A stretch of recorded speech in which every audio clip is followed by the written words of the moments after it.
Hi, everybody. I am Angela Hughes, a luxury travel entrepreneur and the owner of Trips and Chips Luxury Travel, and also my wildly popular Facebook group, Luxury Travel, Social Media and Marketing for Travel Professionals.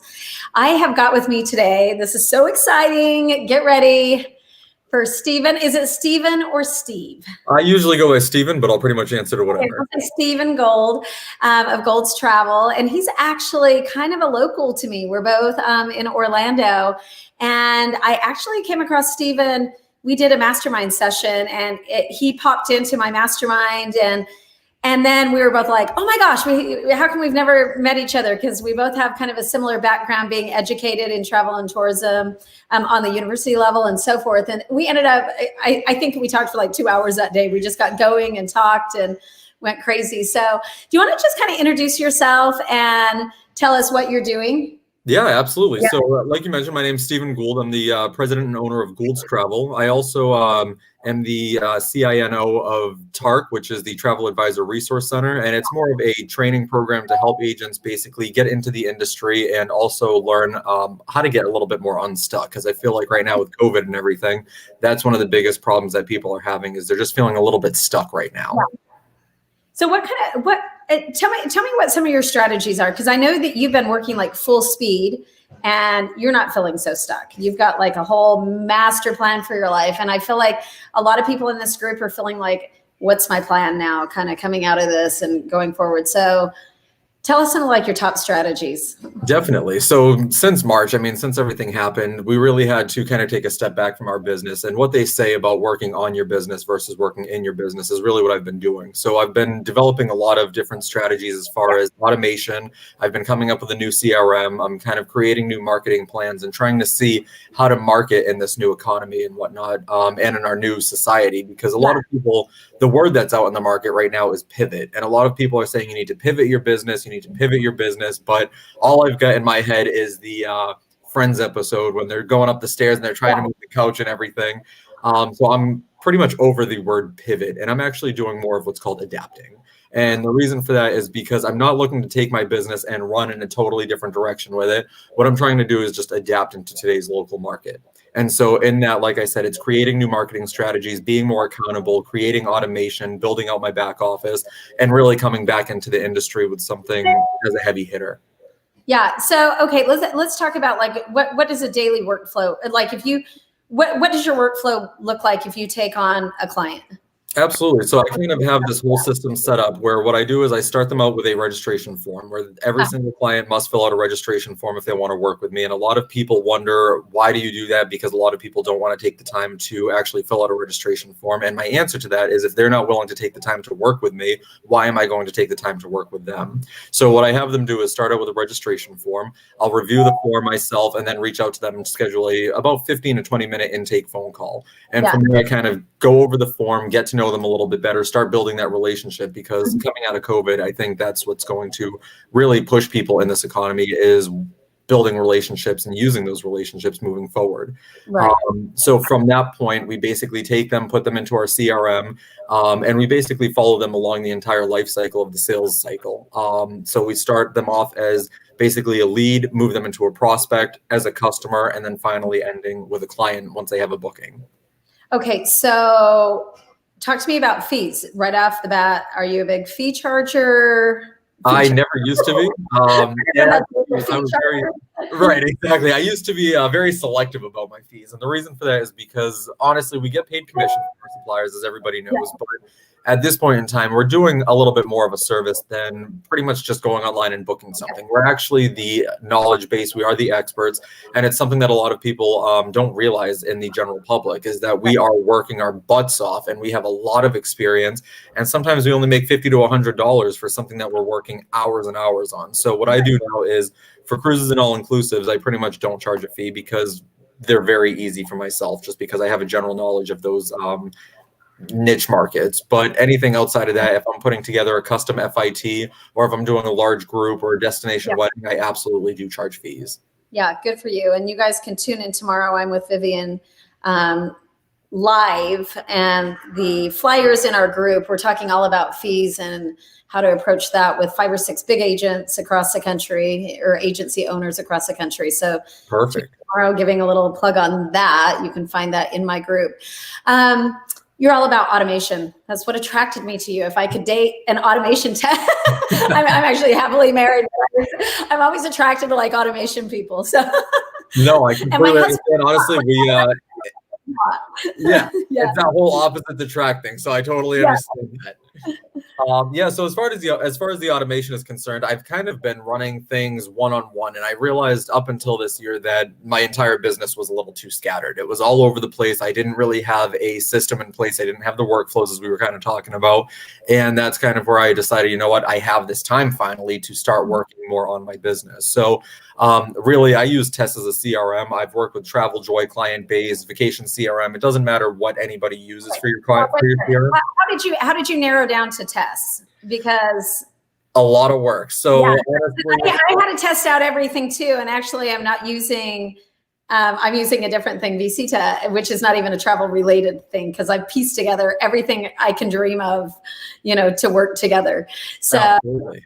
So tell me how you came down to Test. Like, how'd you make that decision? Yeah, so I have to say it was kind of one of those situations where I didn't entirely get a whole, I didn't find my one-stop shop is kind of what the issue was. So like I said, I've worked with a lot of different CRMs over the years. And the reason that I went with Test is truly because it is very economical. It is great for running my automation, and the accounting system is amazing. I've got a team of about 14 agents right now, and it's very easy to track commissions through the entire team, see where everyone's at, what's going on. It doesn't have the best like lead generation as far as like capturing the lead and moving it from there to the booking cycle.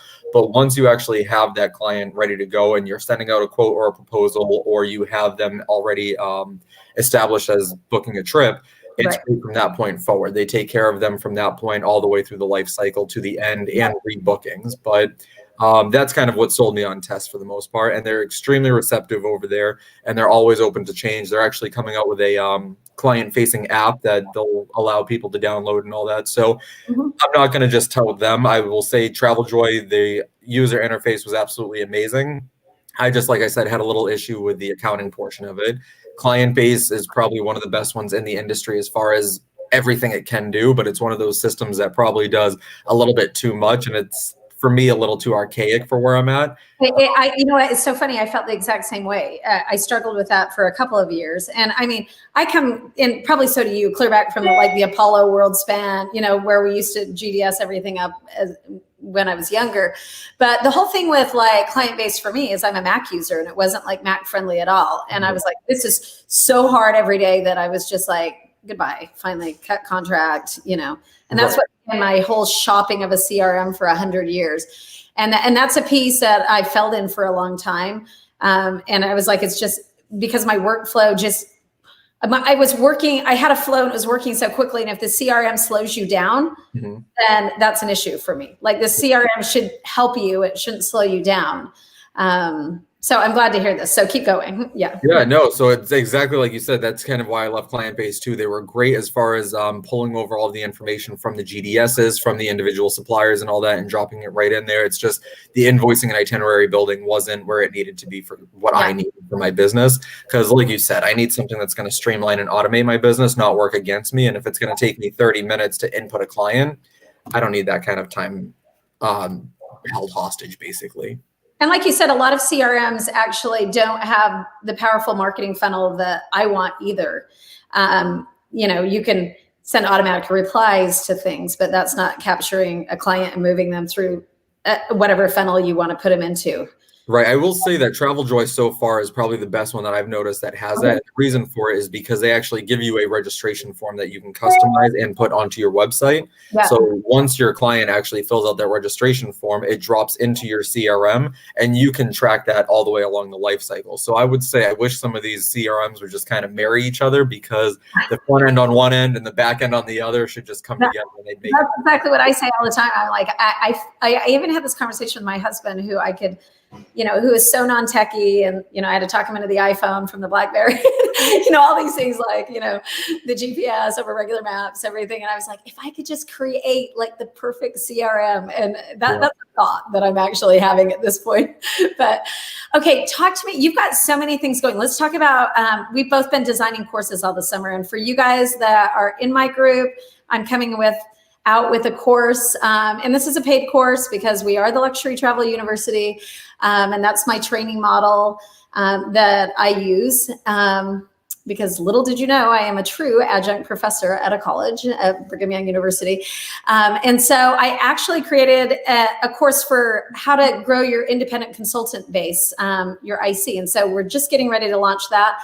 Steve and I want to start, working together because he's got so much exciting stuff coming out. Tell us about it. Yeah, I got to say, honestly, right now is the time to kind of start making these moves. And I applaud you for everything you've done. Like you said, that's kind of what's attracted both of us to each other, is that we just have that big personality where we're just trying to educate the masses, trying to get in front of other people and try to make moves in this industry, honestly, because there's a lot of room for advance and growth.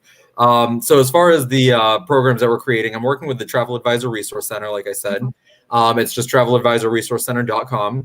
And right now, the first program that's out right now is the Recognized Travel Advisor program. And it basically teaches advisors, they're more geared to either newer advisors or somebody looking to kind of switch their market and all that, because it really gears towards niche markets. It gears towards kind of marketing 101, sales 101, customer service 101. So it's really somebody looking to either get into the industry or make a shift in the industry. Right. We will be coming out with a second certification down the road, but the RTA certification is the first one that we're presenting. And it did go live last week, so it is all up and running. And how do we find that? What's that? How do people find that? They just go right over to traveladvisorresourcecenter.com and they'll see a little link on there. Actually, it's the second block that's on there. It should say Recognized Travel Advisor. And okay, so I'm going to have you put that in the comments after so people can find that. Perfect. I know that we both feel like, and this is because we both have an education, like a true education in travel, not a pieced together education, but we both went to college for this and did masters and so forth. What's the driving force behind this for you? Were you finding that your agents weren't trained enough, or was it not seamless enough for you, or did you just wake up? Because I know it's probably not a money-driven thing, because none of us would be in travel. Thinking we were going to make $1 million in this, Right, it's kind of like a two-part system, to be honest with you. I absolutely applaud things like the Travel Institute, the VTA through ASTA and all that stuff. But I have to say, the one thing I don't like about this industry as a whole is there's no gatekeeping at all. Anybody can just turn a switch tomorrow and say, hey, I'm a travel advisor, come book with me. There's no licensure, there's no guaranteed certification that people have to go through. And a lot of these advisors that are getting into the industry have zero to little experience or education. And so that's kind of, I created the training program as kind of a in-house training program for myself. And then I was like, you know what, this would be huge for the masses and all that. And then I'm working with my development and operations manager for TARC, and he's been amazing at kind of building everything out. He's got that tech side of things to really help with the build out.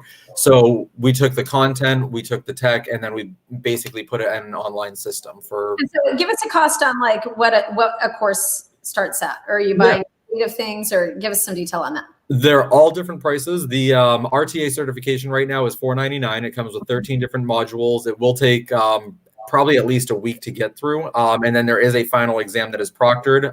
So it really is a full certification program. But then we have other specialist courses that are coming out, destination specialist courses and all those things. So there's going to be a lot with TARC that kind of is in the process right now. So we should hopefully start seeing that over the next, I'd say 3 to 5 weeks, honestly. What do you see the biggest problem with agents are besides the gatekeeping? I mean, I seem to always think it's just the inability to have a really strong business development plan or a marketing strategy. What do you see outside of the gatekeeping of anybody can come in this industry? What do you think some of the issues are that you're finding with, just even within your own agency? Definitely. So it's like you said, a lot of people aren't really sure how to run the business, and it's not for any sake of or any fault of any person. It's just the matter of there is so much to know and do in this industry that you really should have somewhat of a plan. And so I'm working with a lot of newer advisors coming into the industry or people, like I said, that are getting unstuck. And we're really just trying to carve out, kind of like yourself, different marketing plans and goal strategizing and different accountability systems or automation programs and all those sorts of things. So I think that's what a lot of people are lacking right now, is especially when we were busy. I mean, it was gangbusters in 2019. And I noticed a lot of people that were top producers that are selling millions of dollars. And they're just like, I can't keep up. I don't know where my clients are half the time. I don't know final payments because I've got them all written down. And it's like, I think right now is the time to really start focusing on how to start developing your business properly, kind of like you said, and really maintaining that business development. And in a time right now that we're going through, there's a lot of our suppliers who have also kind of unfortunately been pushed out of their jobs. And so right now, I think it's a matter of reaching back out and cultivating and building those relationships a little bit with the newer suppliers that are coming in. Like when you go out to hire somebody, how many agents do you have again? 14. I started with 22 this year, but unfortunately down to 14 right now. Yeah. So, I mean, you're a regular small agency like myself. What do you look for like in, I mean, because you have agents and you use a term, I remember, it's like hosted and sub. Is that right? Yeah, I actually use the term hosted and associate. I know sub-agent is kind of the industry term, but getting away from that, they're not so much sub to us. They are associates of ours. Okay. And so when you look at someone, I mean, I think the mistake people make when they're trying to hire independent consultants, first of all, is they're like, anybody who turns a trip, I'll take. Right. And I don't necessarily hire that way. Like, and when I look at to bring on 1099s, I'm thinking, do they have a geography base? That's huge for me. Master's in geography and travel and tourism.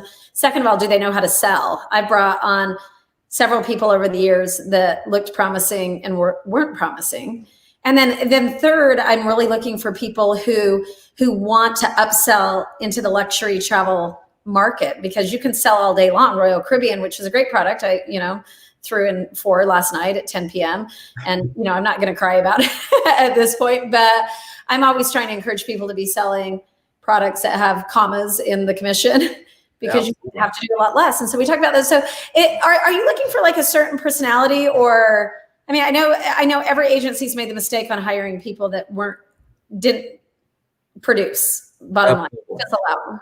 So I would say there's kind of a double-edged sword there. I would say, first of all, the agency needs to know, like yourself, you are a luxury travel brand. You are looking for those people that want to travel with commissions with a comma. There are also agencies out there, no problem with it, that focus more on the mass markets, the Carnivals, Royal Caribbeans, Norwegians, or the Reus, and so on and so forth. And there's nothing wrong with it. You just need to know what your business model is, and you need to be able to bring on the right talent for that exact model. So for yourself, and let me clarify, there are so many people selling the mass market, and that is absolutely okay. And even if you're in this group, I don't want you to feel like, oh my gosh, I sell Royal Caribbean, because I sell Royal Caribbean too. I mean, all of us sell a share of mass market. Not everything is luxury travel every day of the week. Right. But I think the goal should be to like improve that. And some agents are very good at what they do. I know Disney agents that make a ton of money. I know even Carnival agents that have made 6 digits before. I don't know how that works out. A lot of bookings. A lot of incentive and charters there. But actually, I don't want people to feel discouraged if that is your market, and that's okay. What we're doing in this group is helping you to grow into more market share of luxury, because mass is always going to be a part of everybody's portfolio, I think. Yep. So I would say too, the biggest thing is that a lot of people sell within their own pockets. So when I'm actually interviewing for clients, I tell them straight up front, the first thing that I do is I actually do a interview, of course. And in the interview, I also give them a personality test, because I want to know how we're going to mesh as well as how they're going to mesh with different clients. Okay, the personality test, that's really interesting. Yeah, so honestly, I'll just use things like the Myers-Briggs or the Enneagram test to actually get a feel for exactly who they are and where they're at, because even as a manager, it makes a lot of sense. If you haven't done any research on the Enneagrams, there are 9 different categories that people can fall into. And based on that category, it really teaches you as a manager how to actually associate with that particular person. So some people are more driven on achievement basis. Some people are more driven on on success basis. So it really is good to kind of know who you're working with to be able to have that conversation accordingly. But as far as like hiring and bringing on new talent, I try to find people that are willing to get out there. They are go-getters. The biggest thing with our industry, again, is that since there's no gatekeeping, we have three different types of advisors. We have hobbyist advisors, we have part-time advisors, and we have full-time advisors. And I am trying to lean away from the hobbyists anymore because I'm not looking for that person who wants to do 1 or 2 bookings a year. I'm not looking for that person who wants to focus on their full-time job and just have this on the side here and there, because those are the people that we're going to lose in this industry. And those are the people that are going to leave your business at the end of the day. You need to find people that want to do this, have a little bit of skin in the game.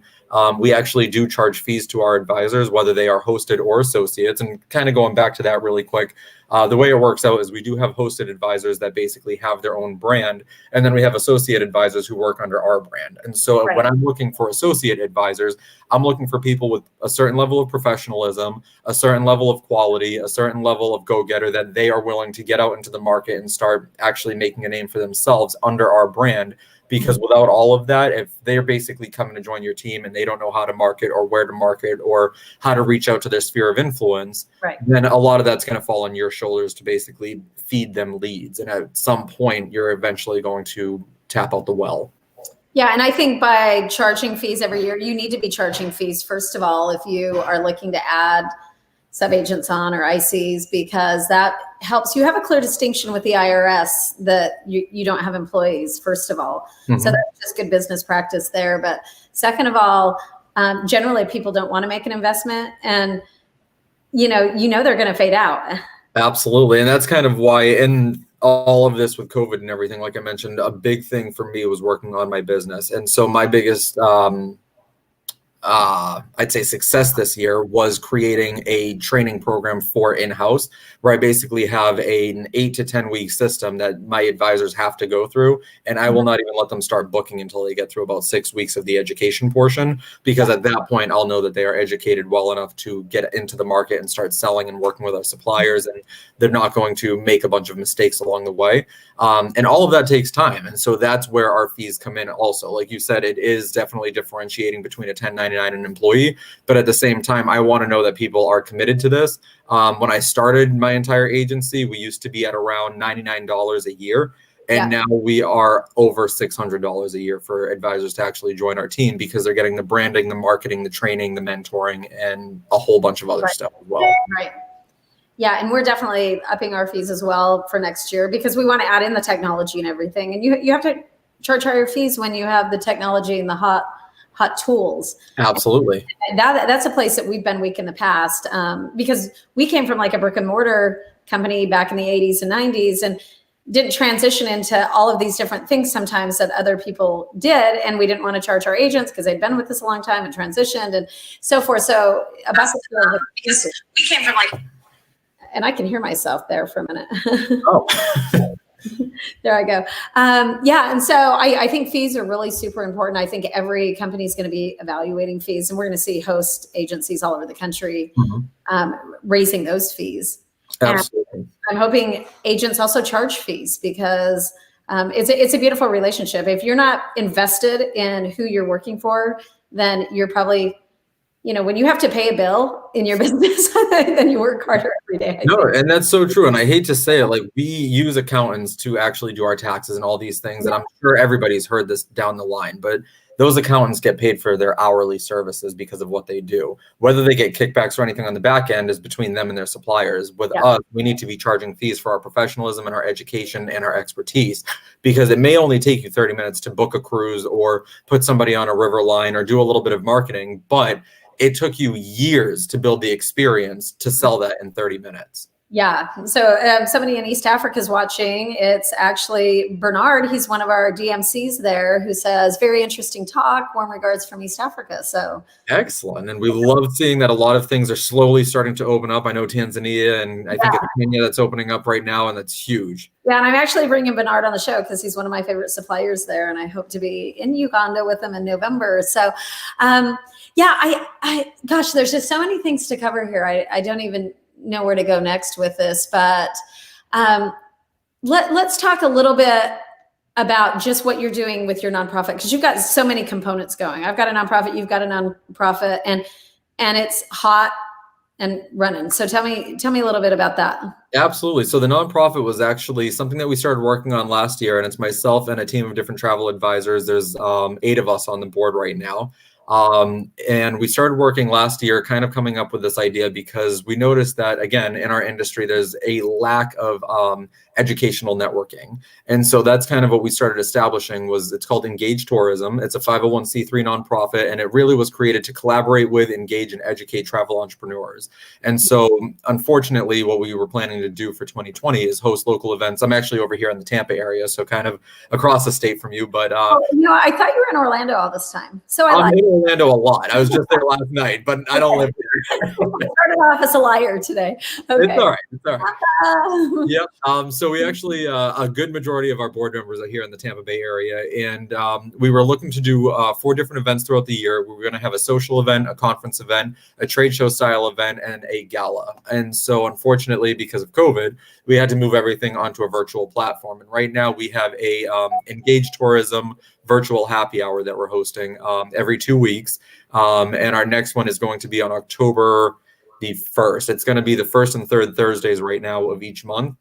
And membership is complimentary. Starting in 2021, we will be charging a very nominal fee for membership, but we do try to provide very quality educational resources to all of our members. And that's kind of what our main focus is. And moving into 2021, we actually just announced our first fam trip for later this year that we're going to be hosting. And we're also going to be doing a lot more events for 2021 as well. Where's your fam trip going? We're just going over to Cancun right now. We're going to be staying at the Iberostar and seeing the coral level as well. Okay. And so that's something that Luxury Travel University is doing as well as fam trips.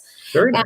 And I do want to announce a fam trip really quick, not through me, but one of our suppliers here that's on the board. In Egypt, May 4th, 2021. You can look in the comments for who that's with. It's with Yassier, and we're actually going to have him on the show down the road. He's a great DMC that we're working with. That's not one that Luxury Travel University is sponsoring, but I'm going to give him the shout out here on the show. So yeah, and so we're also going to have a series of fam trips, and I love that you're doing that because I hate fam trips so much. But I've got that same concept. Oh, well, we've done tons of fam trips for our own office and everything, but I want to be taking groups of agents and then planning it out and just working with those suppliers to really help them grow. It's more than just going on the destination. Like what's your dream fam trip look like when you get on the ground? So that's kind of one of the things that we talked about, kind of going into this.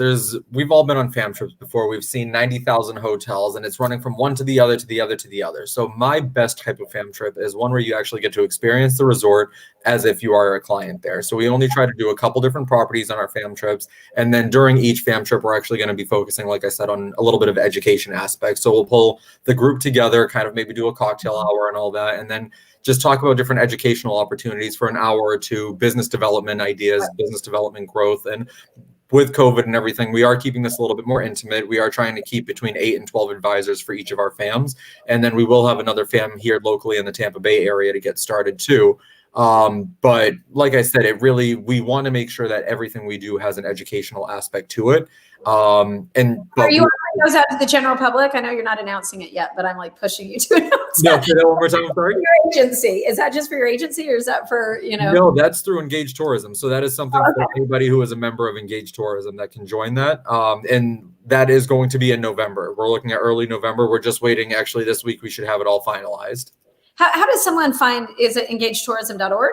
It's engagetourism.com. And then you can actually just go, like I said, on Facebook to the Engage Tourism Virtual Happy Hour. And we have an Engage Tourism Facebook page as well that you can link up to. Okay, I'm going to have you throw that in the comments as well. And if you're watching, go ahead and ask questions. We have suppliers, because this isn't just an agent group. This is travel professionals all over the world. So we've got people in Africa, Israel watching. We've got Nina down in Peru watching. So beautiful. Yeah. And honestly, that's kind of what Engage Tourism is all about too, is really wrapping in the entire world, because it's not something that we're trying to focus on a specific set of advisors. We're not trying to do anything in particular. It really is about engaging tourism and linking up advisors to a lot of these suppliers and whatnot as well, because that is exactly what's going to help us get the world moving again.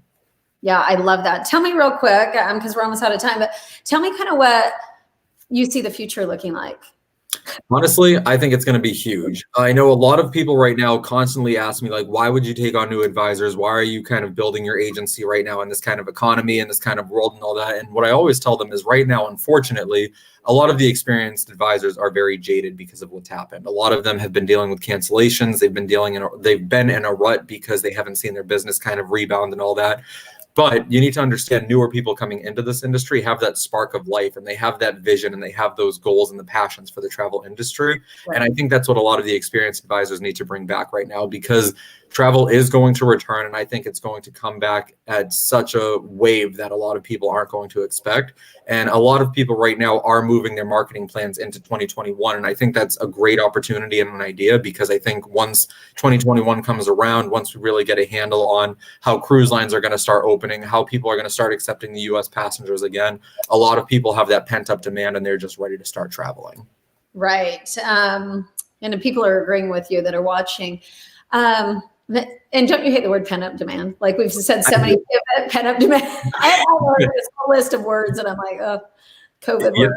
Yeah, we have these trigger words nowadays, and it's like somebody says that and we're just like, oh God.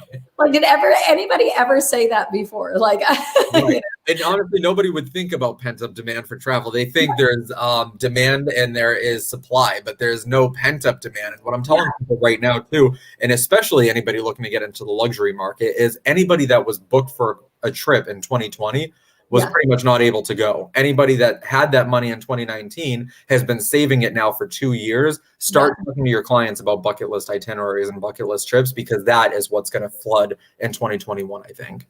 Yeah. So let's kind of on the final notes here, let's talk about some of your strategies.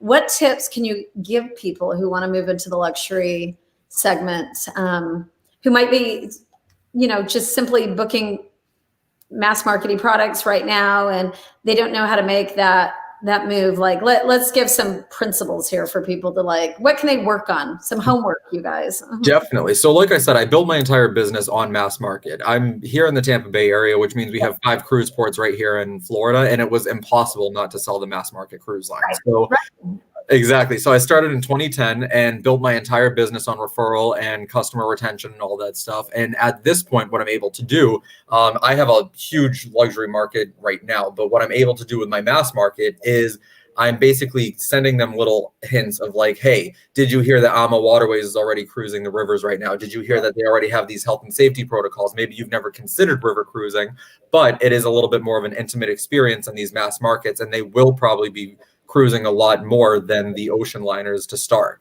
And so it really is about kind of adapting, like I said, in this market where we're able to introduce new ideas. Like if you're used to selling the Royal Caribbean's, Carnivals, and Norwegians, start talking to your clients about Silver Sea, start talking to them about Virgin Voyages, start talking to them about something that's going to be a little bit more expensive, that's going to put a little bit more money in your pocket, but it's going to also upgrade and elevate their class as well. Because once you get them kind of trying that out, once they're used to smaller ships or once they're used to more 5-star properties, like instead of sending them to a Riu, move them over to an Unico. I know right now AIC, like with Unico and Hard Rock, they're doing their voucher program until the end of the month. So I would say off is so cheap. I mean, you can't afford to stay there. You're exactly. the person this week. Celebrity, also the guest we had on last week, said, "Don't sell out of your pocket." Mm-hmm. And that's the mindset shift that I want everybody in the group to make right now is your mindset's not their mindset. You are you, they are them. Absolutely. And actually, if they see value, may or may not buy it, but most likely will buy it if they see that it's a value that brings them added. Right. And honestly, it's just about opening the conversation. I will say the one thing I'm going to tell everybody is when you leave here, stay visible, because it doesn't matter if you're not selling. It doesn't matter if you haven't done a booking. It doesn't matter if you're not comfortable selling yet. Just stay visible to your clients right now. Send something out on Facebook. Reach out to them and update their profiles on your CRM or anything like that. Just make sure you're staying in front of your clients, because when they're ready, they're going to remember to reach out to you. Yeah, what do you think, like the future of like trade shows and just public? I mean, did you do a lot of just shows outside of your agency, or not shows so much, but, marketing things, cruise nights, Definitely. like that? Yep. So I've actually, a big segment for me is actually the romance business. And with that, we do a lot of destination weddings and honeymoons. So I do a lot of bridal shows, and I'm at a little like bridal boutiques and things like that to kind of just get my name out there a little bit more. I know a lot of them have moved to virtual conferences, just like the travel industry and whatnot. I think it's going to be a little bit harder trying to connect with people because they're going to be coming to you needing that service more than you being able to kind of wrap your arms around them and introduce your service. So I think it's going to be a little bit different in that regard. And I would say the best way to market yourselves right now in all of this is business to business. Start reaching, if, for instance, I'm in the romance sector, I'll reach out to bridal boutiques, I'll reach out to photographers, and I'll tell them, hey, I'm a travel advisor. Let me refer people to you, and you refer people to me for honeymoons and all that. I think that's going to be a great way to kind of pull out of this. So I actually love that. If you didn't get that, go straight business to business and start reaching out. Too often we look to the client and not necessarily to other businesses to work with. Mm-hmm. I feel like the pie is so big in tourism. I'll have agents be like, that's, territorial type people. And I'm like, don't be territorial, because, this world is so gigantic and there's so many clients out there, and there's so many people traveling. I feel like there's always good karma when people like work together and collaborate with other people and bring it in. What really quick, because I really didn't know that you were in the destination wedding business. So I keep saying, like, this is our final comment. It's all right. So now we're going to go another 5. Talk to me about the destination wedding thing, because I know there's tons of agents. I mean, destination weddings always seem to be the big money. When I go to awards shows, it's always some destination wedding company, that wins the whole thing. But like, what's your strategies with that? Because I know that's just not throwing up a booth and then getting a few names. Like, walk me through what that process looks like for somebody who wants to do that. Yeah. So a couple different things, actually. So when you're talking about the destination wedding market, there are different niche markets that are out there. If you're in the destination wedding market, you have to give yourself to the destination wedding market.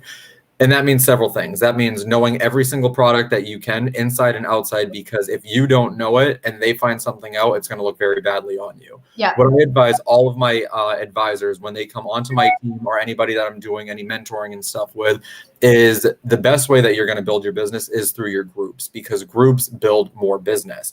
And destination weddings are typically a one and done kind of thing, hopefully, if everything goes as well as you're expecting. But they're great for referrals, and it really is a great way to get the bride and groom to be your Pied Piper and start inviting their entire friends, family, and otherwise. So I would say if you're looking at getting into the destination wedding market, start knowing the different destinations that you want to focus on, know about what their different wedding packages are, know about what you can handle, but also make sure that you can handle dealing not only with the bride and groom when things come up, but dealing with every single family member that wants to tell you why they should go to a different resort or use a different cruise line or a different airline or a different supplier, because there's a lot of that comes in from dealing with groups as well. And honestly, I only will probably take one destination wedding a year, because during the 2009 breakdown of travel, for 2 years, I shot like wedding photography. Yeah. And that was an interesting thing. I shot for the newspapers, but I would take on weddings too, because you just, try to take on whatever you can get. It's like travel. Absolutely. I just couldn't stand that. I just realized my personality doesn't work well with and I don't want to say that too loud, because I actually just took a retainer for a destination wedding, and who knows, this could come across and I love her, and so I'm doing a wedding for her, but it was a referral off of another wedding that I'd done. But I'm really picky with that, and I feel like that's where you really got to find your niche and things. Like, I know that's not for me. Yeah. And that's exactly it. And that's the biggest push, is I tell people, find that niche, be the expert, because there's a lot of different things out there. You don't have to do destination weddings. You could go into honeymoons. You can do anniversaries if you want romance. If you want to get out of that, you could do family. You could do group travel. There's so many different niche markets you could fall into. Yeah. And one thing that you said was really key was group travel. That you may get some leads off the destination wedding, but group travel is like so critical, because it's like the gift that keeps on giving. And I would encourage that for anybody who's in this group to totally focus on, building up your groups. Last question. I promise this last question. How do you find your Pied Pipers for your groups? Oh, honestly, there's a lot of different ways. So like I said, when you're dealing with groups, there's a lot of people that kind of get the word out there for you, and those are the Pied Pipers. So the good thing about groups, though, is, well, kind of a downfall right now with COVID is that a lot of these larger groups are having to be downsized, and we're doing a lot of like micro weddings or micro groups, which means basically no more than 30 people, the social distancing policies, so on and so forth. But when you're out there trying to get a group, I say look at things that you like doing. I like to golf, so I'm always looking for different golfers that want to get together their buddies. I'm always looking for kind of in the luxury market, if you can find that one or two people that are really well connected that you want to put on a river cruise or something, it's easy to go from one cabin to 10 cabins. Right.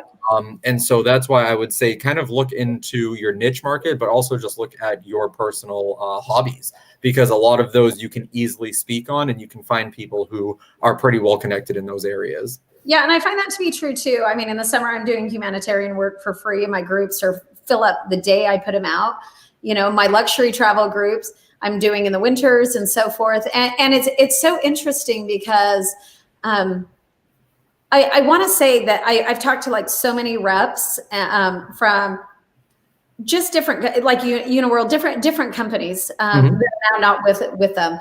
But I'll always, and I tell the luxury travel viewers here all the time, like ask them questions about other agencies. And that's something I always do. Like, what are your biggest agencies doing? And the interesting thing is a lot of luxury travel is sold through small agencies like Steven and my agency. I mean, you would think that the big mass agencies are doing it with millions of people. That's generally not the case. It usually comes down to smaller boutique agencies like ourselves that are specialized in things. And so that's just something to keep in mind. If you don't feel like you're part of an organization that's pushing that, you can build that from within and be successful. I was even really surprised. There's an area here in Florida, and I was like, oh, how many cruises are coming out of there? And, gave a zip code, and she's like, you'd be surprised, hardly anything.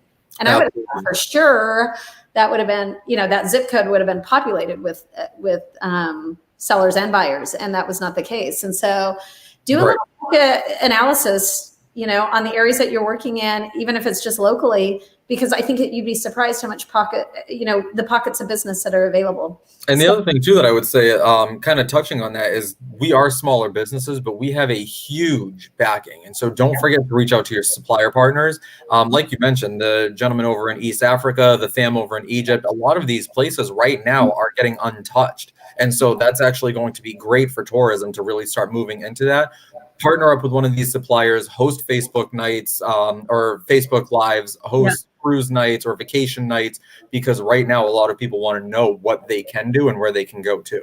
And I really think that's going to be the wave of the future. I think we're going to see less and less money being spent in restaurants and venues and country clubs for, the traditional types of nights that we've had before. So so many things to talk about with you. We could just go on for 2 hours.